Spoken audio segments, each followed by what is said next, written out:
Hoy les vamos a hablar con Martina Bonano, que fue una ex excelente alumna mía de la UNLAM, sobre esta ley ómnibus que está siendo tratada por el Congreso. Concretamente, hoy vamos a hablar de legítima defensa. En otro momento sí vamos a hablar del inciso cuarto que incorpora esta ley, que sí nos va a hablar de lo que sería una causa de justificación o el cumplimiento de un deber de acuerdo a la teoría que sigamos, a la teoría del delito que sigamos, ¿sí? Bueno, entonces, en primer lugar, lo que podemos destacar acá es que si bien respeta algunas de las bases clásicas de la legítima defensa, como que no tiene que haber provocación suficiente, la racionalidad del medio empleado, que tiene que haber una agresión ilegítima, etcétera, y obrar para defenderse, por supuesto, sí tiene algunos desaciertos. ¿Cómo cuáles, por ejemplo? Bueno, primero el desacierto que encontrábamos es el artículo cuarto, que lo vamos a mencionar en otro video. Y esta reforma al artículo 34, que habla de la parte de la inimputabilidad en el Código Penal, agrega una serie de párrafos donde empieza a mencionar los cambios, por ejemplo, en la nocturnidad. Ahora actualmente el Código, porque todavía se está debatiendo los cambios en el Código Penal, habla de aquel que ingrese o que realice tareas de escalamiento en nocturnidad, y que se realice una agresión, va a estar dentro de lo que es la legítima defensa. Lo que hace la ley ómnibus busca reformar totalmente eso y eliminar la nocturnidad. Claro, lo que ella quiere decir con esto es que hay una presunción de que quien ingresa a tu casa por la noche, entonces lo hace justamente para cometer algún tipo de delito, y vos en esa presunción te podés defender sin necesidad de, digamos, que haya una agresión ilegítima, de los datos que les hablamos antes, ¿no? De los elementos que hablamos antes. Ahora, este proyecto de ley lo elimina y además incorpora algunos que son bastante graves. ¿Cómo cuáles? Incorpora también, te agrego en lo de nocturnidad, que decía que tiene que ser dentro del hogar de la persona que presume la agresión inminente. Agrega que ahora ya no solo es su hogar, sino el lugar donde resida, el lugar donde trabaje, donde esté momentáneamente. Sí. También, que vos me decías que agrega cosas más graves, sería, por ejemplo, que aquel que esgrimiera un arma falsa o atacare con un arma mientras huye de la escena. Eso es un párrafo que también se agrega, que no está en el Código Penal. Y ¿qué más agregarías? No, y después también a mí lo que me parece complejo es que lo que agrega también es que dice que también se entenderá que concurren estas circunstancias, o sea, esto del ingreso al hogar, al trabajo, al lugar de residencia, ya excluye, como dijo Martina, la nocturnidad.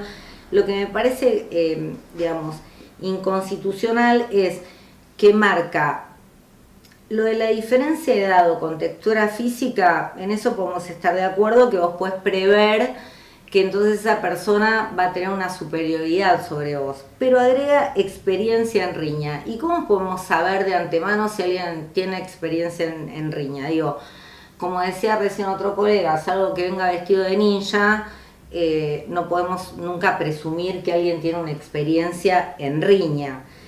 Luego agregan la cantidad de agresores, que esto está bien, y agrega algo que es totalmente innecesario, porque dice: quien se defiende por un daño a su integridad física o sexual. Y la verdad es que la legítima defensa se puede, la legítima defensa, vos te podés defender contra cualquier delito. O sea, esto de agregar que sea de índole sexual es no solo que está mal, sino que es, diría que hasta una arbitrariedad, porque uno puede defender cualquiera de los bienes del que es titular, no solo tu propiedad, cualquier otro bien que sea propio, o sea, no solamente la integridad sexual. Y el último, que nos parece también algo bastante, ahí sí, ya digamos, no solo inconstitucional, sino que va en contra de los tratados internacionales. Contanos. Por ejemplo, que es lo que dice la ley Omnibus, es quien comete un delito aún en grado de tentativa, así como sus parientes, en caso de fallecimiento, carecen de acción de querellar o demandar a quien hubiera repelido la acción o impedido la huida. ¿Qué quiere decir esto? Que aquel que haya sido, por ejemplo, víctima, que no lo tendríamos que encasillar en víctima, pero haya muerto en una acción de legítima defensa, por más de que quien haya cometido el asesinato haya estado bajo la legítima defensa y sea inimputable, la familia no va a tener derecho a querellar, cosa que antes sí se podía querellar para investigar. Pero ahora es como que ya esta ley... Más que un tema de inimputabilidad, lo que hace la legítima defensa es, solo para aclararlo, como es una causa de la legítima defensa, es una causa de justificación, lo que hace es tornar una conducta que es contraria al ordenamiento jurídico, pero la torna justificadamente, es decir, que va a haber una acción y un tipo penal, pero va a estar justificado. Eso quiere decir la legítima defensa. Entonces, esto de la imposibilidad de querellar es inconstitucional porque no solo vulnera el artículo 82 del Código Procesal Penal de la Nación, que faculta no solo al ofendido, que en este caso no podría porque seguramente acá, como lo dice la propia ley, murió por el accionar de otro en legítima defensa, no podría ser querellado por sus parientes. Y esto no solo violenta el artículo 82, como les dije, del Código Procesal, sino también tratados internacionales, por los cuales hemos tenido también sanciones, que después nos vamos a referir en otro tipo de grabación.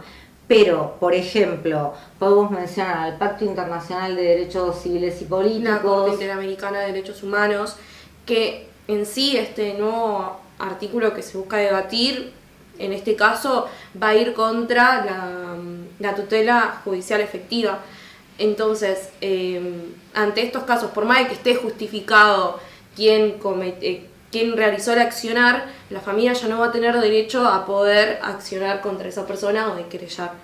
Que lo tenemos en múltiples artículos, pero los más importantes podríamos mencionar el artículo 8.1 y 25 de la Corte Interamericana de Derechos Humanos, aparte de la reglamento constitucional que tenemos. Claro, con lo cual, esto no podría ser nunca aceptado porque nosotros tenemos estos tratados y pactos internacionales incorporados a nuestra Constitución Nacional a través del artículo 75, inciso 22, con lo cual entonces tendrían que derogar el artículo 75, inciso 22, y la Argentina tendría que, abandonar a todos los tratados y pactos internacionales a los que adhirió, no solo en esta materia, sino a la totalidad de ellos. Lo que en sí esta reforma, por parte de lo que sería, en este caso, la legítima defensa, así como en múltiples cosas, lo que va a buscar es que el Código Penal coalicione con la Constitución Nacional y los tratados internacionales, donde la misma Constitución Nacional dice que tiene primacía la Constitución y los tratados, y por eso muchas veces hemos sido sancionados. Pero si se aprueba, quedará a disposición de los jueces la constitucionalidad o no, que desde allá se dice que es inconstitucional.